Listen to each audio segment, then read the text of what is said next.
Welcome to our UCSP video on new challenging to human adaptation and social change. I am your host Jalila Nisarezri, and in this video we'll discuss important issues affecting our society, culture, and politics.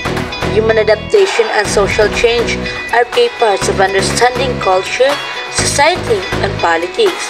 In UCSP, we learn how changes influences our lives and communities. We look at the new challenges we're facing today.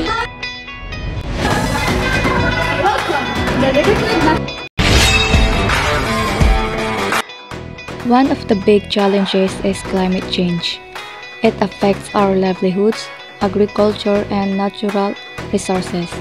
In UCSP, we study how this change influences culture and society. For example, migration of people due to disaster or water scarcity. Libo-libong mga tao ang nagdedesisyon na iwanan ang kanilang mga tahanan, naghahanap ng bagong simula sa ibang lugar. Ang migration ay tungkol sa mga kwento ng tao tungkol sa pag-asa, determinasyon at pagbabago. Ano ang kwento sa bawat paglipat?